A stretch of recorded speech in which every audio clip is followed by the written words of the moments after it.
اعوذ باللہ من الشیطان الرجیم بسم اللہ الرحمن الرحیم قل اوحی الی انہ استمع نفر من الجن فقالوا انا سمعنا قرآنا عجبا يهدي إلى الرشد فآمنا به ولن نشرك بربنا أحدا۔ اے نبی کہو میری طرف وحی بھیجی گئی ہے کہ جنوں کے ایک گروہ نے غور سے سنا، پھر جا کر اپنی قوم کے لوگوں سے کہا ہم نے ایک بڑا ہی عجیب قرآن سنا ہے جو راہ راست کی طرف رہنمائی کرتا ہے، اس لیے ہم اس پر ایمان لے آئے ہیں اور اب ہم ہرگز اپنے رب کے ساتھ کسی کو شریک نہیں کریں گے۔ غور سے سنا، اس سے معلوم ہوتا ہے کہ جن اس وقت رسول اللہ صلی اللہ علیہ وسلم کو نظر نہیں آ رہے تھے اور آپ کو یہ معلوم نہ تھا کہ وہ قرآن سن رہے ہیں، بلکہ بعد میں وحی کے ذریعے سے اللہ تعالیٰ نے آپ کو اس واقعے کی خبر دی۔ حضرت عبداللہ ابن عباس رضی اللہ عنہ بھی اس قصے کو بیان کرتے ہوئے صراحت فرماتے ہیں کہ رسول اللہ صلی اللہ علیہ وسلم نے جنوں کے سامنے قرآن نہیں پڑھا تھا اور نہ آپ نے ان کو دیکھا تھا۔ حوالے کے لیے مسلم، ترمذی، مسند احمد، ابن جریر۔ عجیب قرآن سنا ہے، اصل الفاظ ہیں قرآنً عجباً، قرآن کے معنی ہیں پڑھی جانے والی چیز، اور یہ لفظ غالباً جنہوں نے اسی معنی میں استعمال کیا ہوگا کیونکہ وہ پہلی مرتبہ اس کلام سے متعارف ہوئے تھے، اور شاید اس وقت ان کو یہ معلوم نہ ہوگا کہ جو چیز وہ سن رہے ہیں اس کا نام قرآن ہی ہے۔ عجبا مبالغے کا صیغہ ہے، اور یہ لفظ عربی زبان میں بہت زیادہ حیرت انگیز چیز کے لیے بولا جاتا ہے۔ بس جنوں کے قول کا مطلب یہ ہے کہ ہم ایک ایسا کلام سن کر آئے ہیں جو اپنی زبان اور اپنے مضامین کے اعتبار سے بے نظیر ہے۔ اس سے یہ بھی معلوم ہوا کہ جن نہ صرف یہ کہ انسانوں کی باتیں سنتے ہیں بلکہ ان کی زبان بخوبی سمجھتے بھی ہیں۔ اگرچہ یہ ضروری نہیں ہے کہ تمام جن تمام انسانی زبانیں جانتے ہوں، ممکن ہے ان میں سے جو گروہ زمین کے جس علاقے میں رہتے ہوں اسی علاقے کے لوگوں کی زبان سے وہ واقف ہوں، لیکن قرآن کے بیان سے بہرحال یہ ظاہر ہوتا ہے کہ وہ جنہوں نے اس وقت قرآن سنا تھا وہ عربی زبان اتنی اچھی جانتے تھے کہ انہوں نے اس کلام کی بے مثل بلاغت کو بھی محسوس کیا اور اس کے بلند پایہ مضامین کو بھی خوب سمجھ لیا۔ کسی کو شریک نہیں کریں گے، اس سے کئی باتیں معلوم ہوئیں۔ ایک یہ کہ جن اللہ تعالیٰ کے وجود اور اس کے رب ہونے کے منکر نہیں ہیں۔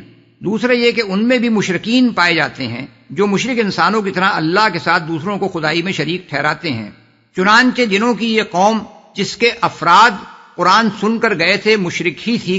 تیسرے یہ کہ نبوت اور کتب آسمانی کے نزول کا سلسلہ جنوں کے ہاں جاری نہیں ہوا ہے، بلکہ ان میں سے جو جن بھی ایمان لاتے ہیں وہ انسانوں میں آنے والے انبیاء اور ان کی لائی ہوئی کتابوں پر ہی ایمان لاتے ہیں۔ یہی بات سورہ احقاف آیات 29 تا 31 سے بھی معلوم ہوتی ہے، جن میں بتایا گیا ہے کہ وہ جنہوں نے اس وقت قرآن سنا تھا حضرت موسیٰ کے پیرووں میں سے تھے، اور انہوں نے قرآن سننے کے بعد اپنی قوم کو دعوت دی تھی کہ اب جو کلام خدا کی طرف سے پچھلی کتب آسمانی کی تصدیق کرتا ہوا آیا ہے اس پر ایمان لاؤ۔ سورہ رحمان بھی اسی بات پر دلالت کرتی ہے کیونکہ اس کا پورا مضمون ہی یہ ظاہر کرتا ہے کہ رسول اللہ صلی اللہ علیہ وسلم کی دعوت کے مخاطب انسان اور جن دونوں ہیں۔ وَأَنَّهُ تَعَالَى جَدُّ رَبِّنَا مَا اتَّخَذَ صَاحِبَةً وَلَا وَلَدًا، اور یہ کہ ہمارے رب کی شان بہت اعلیٰ و عرفہ ہے، اس نے کسی کو بیوی یا بیٹا نہیں بنایا ہے۔ اس سے دو باتیں معلوم ہوئیں، ایک یہ کہ یہ جن یا تو عیسائی جنوں میں سے تھے یا ان کا کوئی اور مذہب تھا جس میں اللہ تعالیٰ کو بیوی بچوں والا سمجھا جاتا تھا۔ دوسرے یہ کہ اس وقت رسول اللہ صلی اللہ علیہ وسلم نماز میں قرآن پاک کا کوئی ایسا حصہ پڑھ رہے تھے جسے سن کر ان کو اپنے عقیدے کی غلطی معلوم ہو گئی اور انہوں نے یہ جان لیا کہ اللہ تعالیٰ کی بلند و برتر ذات کی طرف بیوی بچوں کو منسوب کرنا سخت جہالت اور گستاخی ہے۔ وَأَنَّهُ كَانَ يَقُولُ سَفِيهُنَا عَلَى اللَّهِ شَطَطًا، اور یہ کہ ہمارے نادان لوگ اللہ کے بارے میں بہت خلاف حق باتیں کہتے رہے ہیں۔ نادان لوگ اصل میں لفظ سفی ہونا استعمال کیا گیا ہے جو ایک فرد کے لیے بھی بولا جا سکتا ہے اور ایک گروہ کے لیے بھی. اگر اسے ایک نادان فرد کے معنی میں لیا جائے تو مراد ابلیس ہوگا، اور اگر ایک گروہ کے معنی میں لیا جائے تو مطلب یہ ہوگا کہ جنہوں میں بہت سے احمق اور بے عقل لوگ ایسی باتیں کہتے تھے. وَأَنَّا ظَنَنَّا أَن لَّن تَقُولَ الْإِنسُ وَالْجِنُّ عَلَى اللَّهِ كَذِبًا، اور یہ کہ ہم نے سمجھا تھا کہ انسان اور جن کبھی خدا کے بارے میں جھوٹ نہیں بول سکتے. یعنی ان کی غلط باتوں سے ہمارے گمراہ ہونے کی وجہ یہ تھی کہ ہم کبھی یہ سوچ ہی نہیں سکتے تھے کہ انسان یا جن اللہ کے بارے میں جھوٹ گڑھنے کی جرات بھی کر سکتے ہیں. لیکن اب یہ قرآن سن کر ہمیں معلوم ہو گیا کہ فی الواقع وہ جھوٹے تھے. وَأَنَّهُ كَانَ رِجَالٌ مِّنَ الْإِنسِ يَعُوذُونَ بِرِجَالٍ مِّنَ الْجِنِّ فَزَادُوهُمْ رَهَقًا، اور یہ کہ انسانوں میں سے کچھ لوگ جنوں میں سے کچھ لوگوں کی پناہ مانگا کرتے تھے، اس طرح انہوں نے جنوں کا غرور اور زیادہ بڑھا دیا. ابن عباس رضی اللہ عنہ کہتے ہیں کہ جاہلیت کے زمانے میں جب عرب کسی سنسان وادی میں رات گزارتے تھے تو پکار کر کہتے تھے ہم اس وادی کے مالک جن کی پناہ مانگتے ہیں. عہد جاہلیت کی دوسری روایات میں بھی بکثرت اس بات کا ذکر ملتا ہے. مثلا اگر کسی جگہ پانی اور چارہ ختم ہو جاتا تو خانہ بدوش بدو اپنا ایک آدمی کوئی دوسری جگہ تلاش کرنے کے لیے بھیجتے جہاں پانی اور چارہ مل سکتا ہو. پھر اس کی نشاندہی پر جب یہ لوگ نئی جگہ پہنچتے تو وہاں اترنے سے پہلے پکار کر کہتے کہ ہم اس وادی کے رب کی پناہ مانگتے ہیں تاکہ یہاں ہم ہر آفت سے محفوظ رہیں. ان لوگوں کا عقیدہ یہ تھا کہ ہر غیر آباد جگہ کسی نہ کسی جن کے قبضے میں ہے اور اس کی پناہ مانگے بغیر وہاں کوئی ٹھہر جائے تو وہ جن یا تو خود ستاتا ہے یا دوسرے جنوں کو ستانے دیتا ہے. اسی بات کی طرف یہ ایمان لانے والے جن اشارہ کر رہے ہیں. ان کا مطلب یہ ہے کہ جب زمین کے خلیفہ انسان نے الٹا ہم سے ڈرنا شروع کر دیا اور خدا کو چھوڑ کر وہ ہم سے پناہ مانگنے لگا تو ہماری قوم کے لوگوں کا دماغ اور زیادہ خراب ہو گیا، ان کا کبر و غرور اور کفر و ظلم اور زیادہ بڑھ گیا اور وہ گمراہی میں زیادہ جری ہو گئے. وَأَنَّهُمْ ظَنُّوا كَمَا ظَنَنْتُمْ أَن لَّن يَبْعَثَ اللَّهُ أَحَدًا، اور یہ کہ انسانوں نے بھی وہی گمان کیا جیسا تمہارا گمان تھا کہ اللہ کسی کو رسول بنا کر نہ بھیجے گا. اصل الفاظ ہیں الَّن يَبْعَثَ اللَّهُ أَحَدًا. اس فقرے کے دو معنی ہو سکتے ہیں، ایک وہ جو ہم نے ترجمے میں اختیار کیے ہیں، دوسرے یہ کہ اللہ کسی کو مرنے کے بعد دوبارہ نہ اٹھائے گا. چونکہ الفاظ جامع ہیں اس لیے ان کا یہ مطلب لیا جا سکتا ہے کہ انسانوں کی طرح جنوں میں بھی رسالت اور آخرت دونوں کا انکار پایا جاتا تھا. لیکن آگے کے مضمون کی مناسبت سے پہلا مفہوم ہی زیادہ قابل ترجیح ہے، کیونکہ اس میں یہ ایمان لانے والے جن اپنی قوم کے لوگوں کو بتاتے ہیں کہ تمہارا یہ خیال غلط نکلا کہ اللہ کسی رسول کو مبعوث کرنے والا نہیں ہے. آسمانوں کے دروازے ہم پر اسی وجہ سے بند کیے گئے ہیں کہ اللہ نے ایک رسول بھیج دیا ہے.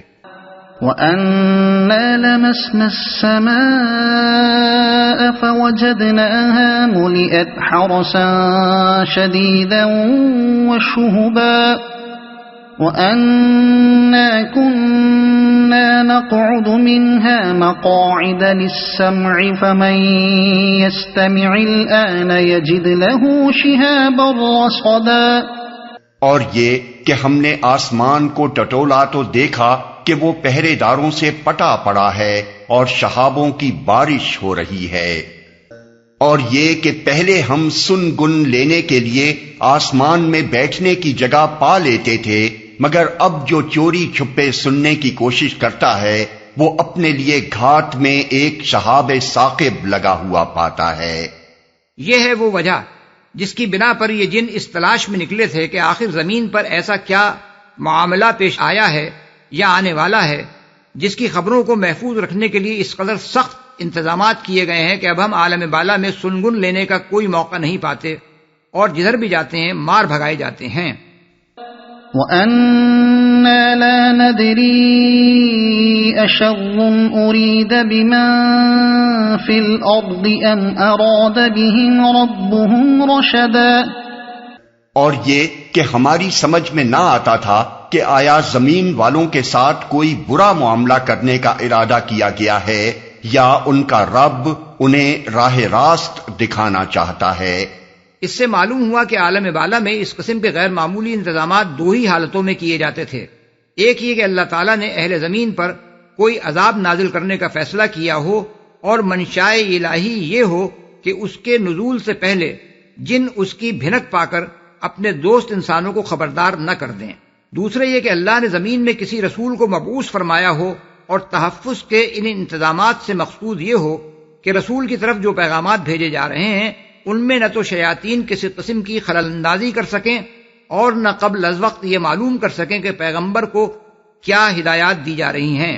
پس جنوں کے اس قول کا مطلب یہ ہے کہ جب ہم نے آسمان میں یہ چوکی پہرے دیکھے اور شہابوں کی اس بارش کا مشاہدہ کیا تو ہمیں یہ معلوم کرنے کی فکر لاحق ہوئی کہ ان دونوں صورتوں میں سے کون سی صورت درپیش ہے. آیا اللہ تعالیٰ نے زمین میں کسی قوم پر یکایک عذاب نازل کر دیا ہے یا کہیں کوئی رسول مبعوث ہوا ہے؟ اسی تلاش میں ہم نکلے تھے کہ ہم نے وہ حیرت انگیز کلام سنا جو راہ راست کی طرف رہنمائی کرتا ہے، اور ہمیں معلوم ہو گیا کہ اللہ نے عذاب نازل نہیں کیا ہے بلکہ خلق کو راہ راست دکھانے کے لیے ایک رسول مبعوث فرما دیا ہے. وَأَنَّا مِنَّا الصَّالِحُونَ وَمِنَّا دُونَ ذَلِكَ كُنَّا طَرَائِقَ قِدَدًا. اور یہ کہ ہم میں سے کچھ لوگ صالح ہیں اور کچھ اس سے فروتر، ہم مختلف طریقوں میں بٹے ہوئے ہیں. یعنی اخلاقی حیثیت سے بھی ہم میں اچھے اور برے دونوں طرح کے جن پائے جاتے ہیں، اور اعتقادات میں بھی ہمارا کوئی ایک مذہب نہیں ہے بلکہ ہم مختلف گروہوں میں منقسم ہیں. یہ بات کہہ کر یہ ایمان لانے والے جن اپنی قوم کے جنوں کو یہ سمجھانا چاہتے ہیں کہ ہم راہ راست معلوم کرنے کے یقیناً محتاج ہیں، اس سے ہم بے نیاز نہیں ہو سکتے. وَأَنَّا ظَنَنَّا أَن لَّن نُّعْجِزَ اللَّهَ فِي الْأَرْضِ وَلَن نُّعْجِزَهُ هَرَبًا. اور یہ کہ ہم سمجھتے تھے کہ نہ زمین میں ہم اللہ کو عاجز کر سکتے ہیں اور نہ بھاگ کر اسے ہرا سکتے ہیں. مطلب یہ ہے کہ ہمارے اسی خیال نے ہمیں نجات کی راہ دکھا دی.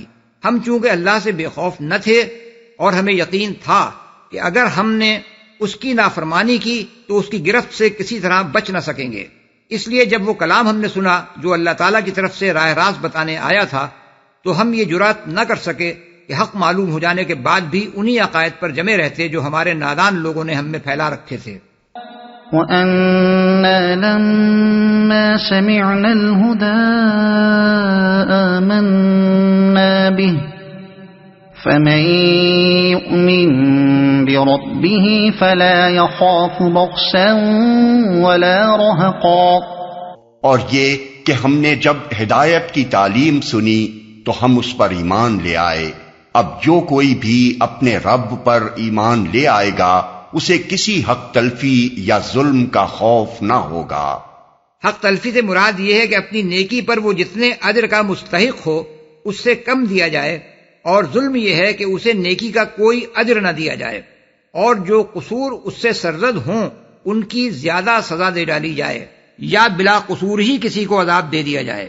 کسی ایمان لانے والے کے لیے اللہ تعالیٰ کے ہاں اس قسم کی کسی بے انصافی کا خوف نہیں ہے. وَأَنَّا مِنَّا الْمُسْلِمُونَ وَمِنَّا الْقَاسِطُونَ فَمَنْ أَسْلَمَ فَأُولَئِكَ تَحَرَّوْا رَشَدًا وَأَمَّا الْقَاسِطُونَ فَكَانُوا لِجَهَنَّمَ حَطَبًا. اور یہ کہ ہم میں سے کچھ مسلم اللہ کے اطاعت گزار ہیں اور کچھ حق سے منحرف، تو جنہوں نے اسلام اطاعت کا راستہ اختیار کر لیا انہوں نے نجات کی راہ ڈھونڈ لی، اور جو حق سے منحرف ہیں وہ جہنم کا ایندھن بننے والے ہیں. سوال کیا جا سکتا ہے کہ قرآن کی روح سے جن تو خود آتشی مخلوق ہیں، پھر جہنم کی آگ سے ان کو کیا تکلیف ہو سکتی ہے؟ اس کا جواب یہ ہے کہ قرآن کی روح سے تو آدمی بھی مٹی سے بنا ہے، پھر اگر اسے مٹی کا ڈھیلا کھینچ مارا جائے تو اس کو چوٹ کیوں لگتی ہے؟ حقیقت یہ ہے کہ انسان کا پورا جسم اگرچہ زمین کے مادوں سے بنا ہے، مگر جب ان سے گوشت پوست کا زندہ انسان وجود میں آ جاتا ہے تو وہ ان مادوں سے بالکل مختلف چیز بن جاتا ہے، اور انہی مادوں سے بنی ہوئی دوسری چیزیں اس کے لیے اذیت کا ذریعہ بن جاتی ہیں۔ ٹھیک اسی طرح جن بھی اگرچہ اپنی ساخت کے اعتبار سے آتشی مخلوق ہیں، لیکن آگ سے جب ایک زندہ اور صاحب احساس مخلوق وجود میں آ جاتی ہے تو وہی آگ اس کے لیے تکلیف کی موجب بن جاتی ہے۔ وَأَن لَّوْ اسْتَقَامُوا عَلَى الطَّرِيقَةِ لَأَسْقَيْنَاهُم مَّاءً غَدَقًا لِّنَفْتِنَهُمْ فِيهِ وَمَن يُعْرِضْ عَن ذِكْرِ رَبِّهِ يَسْلُكْهُ عَذَابًا صَعَدًا۔ اور اے نبی کہو مجھ پر یہ وحی بھی کی گئی ہے کہ لوگ اگر راہ راست پر ثابت قدمی سے چلتے تو ہم انہیں خوب سیراب کرتے تاکہ اس نعمت سے ان کی آزمائش کریں، اور جو اپنے رب کے ذکر سے منہ موڑے گا اس کا رب اسے سخت عذاب میں مبتلا کر دے گا۔ اور اے نبی، اوپر جنوں کی بات ختم ہو گئی، اب یہاں سے اللہ تعالیٰ کے اپنے ارشادات شروع ہوتے ہیں۔ خوب سیراب کرتے، یہ وہی بات ہے جو سورہ نوح میں فرمائی گئی ہے کہ اللہ سے معافی مانگو تو وہ تم پر آسمان سے خوب بارشیں برسائے گا۔ پانی کی کثرت کو نعمتوں کی کثرت کے لیے بطور کنایا استعمال کیا گیا ہے، کیونکہ پانی ہی پر آبادی کا انحصار ہے۔ پانی نہ ہو تو سرے سے کوئی بستی بس ہی نہیں سکتی، نہ انسان کی بنیادی ضروریات فراہم ہو سکتی ہیں اور نہ انسان کی صنعتیں چل سکتی ہیں۔ ان کی آزمائش کریں، یعنی یہ دیکھیں کہ وہ نعمت پا کر بھی شکر گزار رہتے ہیں یا نہیں، اور ہماری دی ہوئی نعمت کا صحیح استعمال کرتے ہیں یا غلط۔ ذکر سے منہ موڑے گا، ذکر سے منہ موڑنے کا مطلب یہ بھی ہے کہ آدمی اللہ کی بھیجی ہوئی نصیحت کو قبول نہ کرے، اور یہ بھی کہ وہ اللہ کا ذکر سننا ہی گوارا نہ کرے، اور یہ بھی کہ وہ اللہ کی عبادت سے روگردانی کرے۔ وَأَنَّ الْمَسَاجِدَ لِلَّهِ فَلَا تَدْعُوا مَعَ اللَّهِ أَحَدًا وَأَنَّهُ لَمَّا قَامَ عَبْدُ اللَّهِ يَدْعُوهُ كَادُوا يَكُونُونَ عَلَيْهِ لِبَدًا۔ اور یہ کہ مسجدیں اللہ کے لیے ہیں، لہذا ان میں اللہ کے ساتھ کسی اور کو نہ پکارو، اور یہ کہ جب اللہ کا بندہ اس کو پکارنے کے لیے کھڑا ہوا تو لوگ اس پر ٹوٹ پڑنے کے لیے تیار ہو گئے۔ اللہ کے ساتھ کسی اور کو نہ پکارو۔ مفسرین نے بالعموم مساجد کو عبادت گاہوں کے معنی میں لیا ہے، اور اس معنی کے لحاظ سے آیت کا مطلب یہ ہے کہ عبادت گاہوں میں اللہ کے ساتھ کسی اور کی عبادت نہ کی جائے۔ حضرت حسن بصری کہتے ہیں کہ زمین پوری کی پوری عبادت گاہ ہے، اور آیت کا منشا یہ ہے کہ خدا کی زمین پر کہیں بھی شرک نہ کیا جائے۔ ان کا استدلال نبی صلی اللہ علیہ وسلم کے اس ارشاد سے ہے کہ جعلت للارض مسجدا وطہورا، میرے لیے پوری زمین عبادت کی جگہ اور طہارت حاصل کرنے کا ذریعہ بنائی گئی ہے۔ حضرت سعید بن جبیر نے مساجد سے مراد وہ اعضاء لیے ہیں جن پر آدمی سجدہ کرتا ہے، یعنی ہاتھ، گھٹنے، قدم اور پیشانی۔ اس تفسیر کی روح سے آیت کا مطلب یہ ہے کہ یہ اعضاء اللہ کے بنائے ہوئے ہیں، ان پر اللہ کے سوا کسی اور کے لیے سجدہ نہ کیا جائے۔